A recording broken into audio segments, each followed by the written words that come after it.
Audiolibros Your Book presenta La historia empieza en Summer, un libro de Samuel Noah Kramer, narración a cargo de Juan.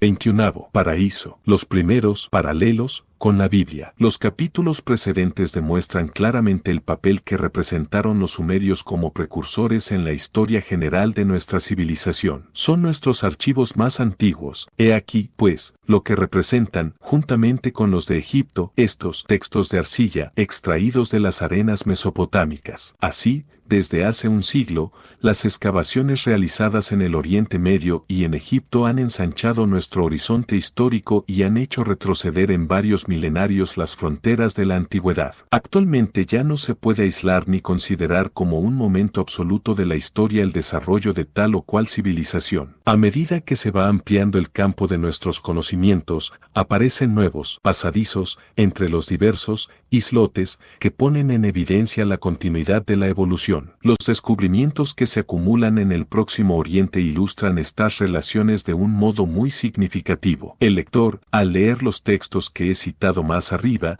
no habrá dejado de percibir en ellos como un eco, como una resonancia bíblica. Las aguas primordiales, la separación del cielo y de la tierra, la arcilla con que fue amasada la criatura humana, las leyes morales y cívicas, el cuadro del sufrimiento y de la resignación del hombre, esas disputas, en fin, que son como un preludio de la de Caín y Abel, todo eso, en conjunto, no nos recuerda, en ciertos aspectos, los episodios y los temas a todos familiares del Antiguo Testamento. En realidad, las investigaciones arqueológicas efectuadas en los países de la Biblia, que ya han dado tantos resultados de primera importancia, proyectan una vivísima luz sobre la misma Biblia, sobre sus orígenes y sobre el ambiente en que nació. Sabemos actualmente que este libro, el clásico más grandioso de todos los tiempos, no ha surgido, como quien dice, de la nada, como una flor artificial emergiendo de un jarrón vacío. Esta obra tiene unas raíces que se extienden hasta un lejanísimo pasado y se esparcen por los países vecinos de aquel en donde hizo su aparición. Ello no disminuye en nada, desde luego,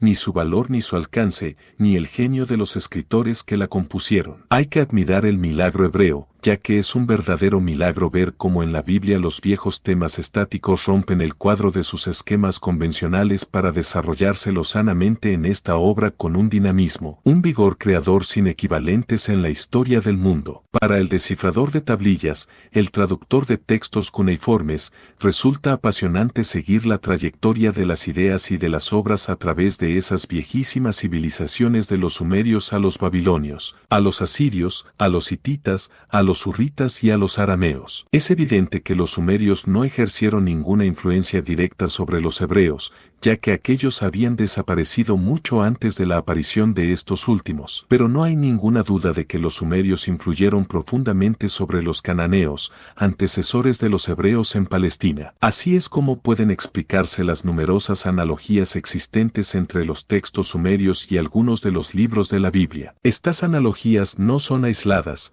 sino que, a menudo, aparecen en serie, como se verá a continuación. Se trata, pues, de un verdadero paralelismo. Daré un primer ejemplo en este capítulo, tomando como punto de partida el poema mítico sumerio titulado Enki-Ninurság. El texto se compone de 278 líneas inscritas en una tablilla de 6 columnas que pertenece al Museo de la Universidad de Filadelfia. Su tema es el del paraíso, pero no del paraíso terrenal, en el sentido en que se entiende en la Biblia, sino del paraíso que fue concebido y arreglado por los dioses mismos y para ellos en la tierra de Dilmun. Existe, según dice el poema, un país llamado Dilmun. Es un país puro, limpio y brillante, un país de los vivientes, donde no hay ni enfermedad ni muerte. Así, pues, en Dilmun, el cuervo no da su graznido, el pájaro itidu no da el grito del pájaro itidu, el león no mata, el lobo no se apodera del cordero, desconocido es el perro salvaje,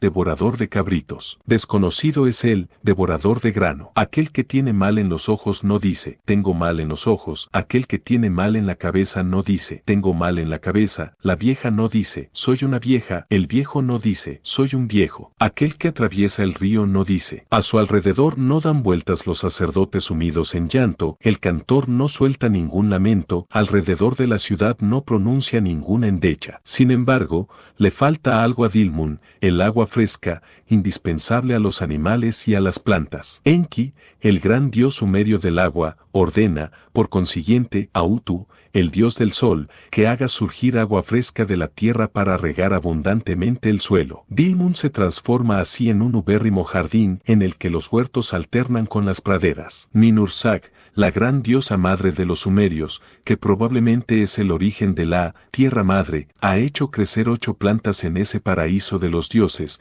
después de haber dado a luz a 3 generaciones de diosas, engendradas por el dios del agua. Por otra parte, no se entiende muy bien el sentido de ese complicado proceso, pero el poema insiste en él, y además subraya el hecho de que estos partos hubieran tenido lugar sin dolor. La diosa Minmu salió al ribazo. Enki, entre los marjales, mira a su alrededor, y dice a su mensajero Isimud, ¿no besaré yo a la hermosa doncella? ¿No besaré yo a la hermosa Ninmu? Isimud, su mensajero, le responde, besa a la hermosa doncella, besa a la hermosa Ninmu. Para mi rey, yo haré soplar un gran viento. Solo, Enki toma pie en su barco, por segunda vez. Él abraza a Ninmu estrechamente y la besa, vierte la simiente en su seno, ella recibe la simiente en su seno, la simiente de Enki. Un día habiendo hecho su primer mes, 2 días habiendo hecho sus 2 meses, 9 días habiendo hecho sus 9 meses, los meses de la maternidad, Ninmu, como la crema, como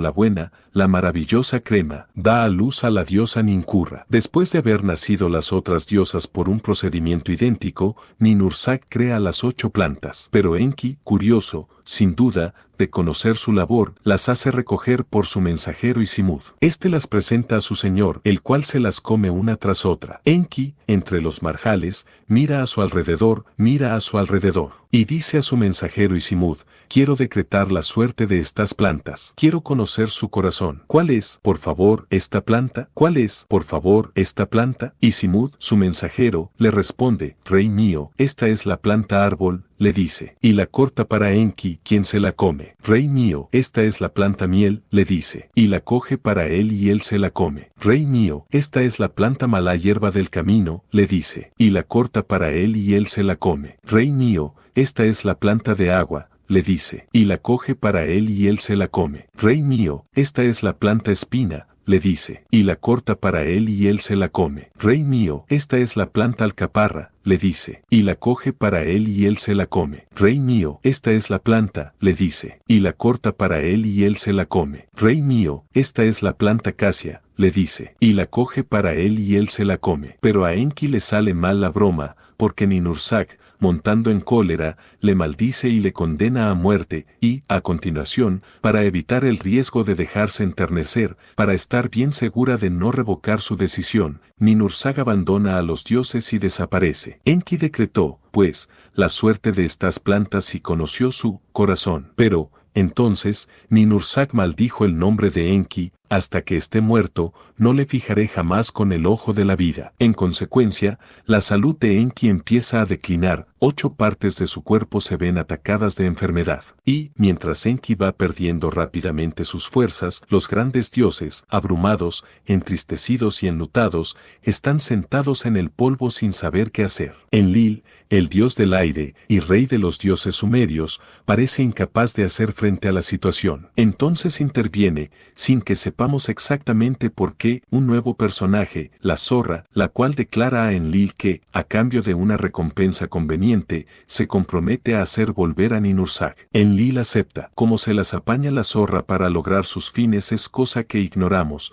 porque el texto presenta una laguna en este preciso lugar. Pero, sea como sea, Ninhursag regresa junto a los dioses. A su llegada, Enki se encuentra pésimamente. Ninhursag hace que se siente a su lado y le pregunta cuáles son las partes de su cuerpo que le hacen sufrir. Enki las enumera, y, entonces, Ninhursag crea 8 divinidades para curar las 8 enfermedades. Ninhursag hace que Enki se siente junto a ella. Hermano mío, ¿dónde te duele? Me duele. Al dios Abu he dado a luz para ti. Hermano mío, ¿dónde te duele? Mi mandíbula me duele. Al dios Nintuya he dado a luz para ti. Hermano mío, ¿dónde te duele? Mi diente me duele. A la diosa Ninsutu he dado a luz para ti. Hermano mío, ¿dónde te duele? Mi boca me duele. A la diosa Ninkasi he dado a luz para ti. Hermano mío, ¿dónde te duele? Me duele. A la diosa Nasi he dado a luz para ti. Hermano mío, ¿dónde te duele? Mi brazo me duele. A la diosa Asimua he dado a luz para ti. Hermano mío, ¿dónde te duele? Mi costilla me duele. A la diosa Ninti he dado a luz para ti. Hermano mío, ¿dónde te duele? Me duele. Al dios Ensag he dado a luz para ti. Tal es el mito sumerio. Ya se ve que no le faltan puntos de contacto con el texto bíblico. Vamos a precisarlos. Empecemos por el paraíso, cuya noción parece ser de origen sumerio en el Próximo Oriente. Este paraíso tiene una situación geográfica determinada. En efecto, es muy probable que el país de Dilmun, donde lo sitúan los sumerios, se hallase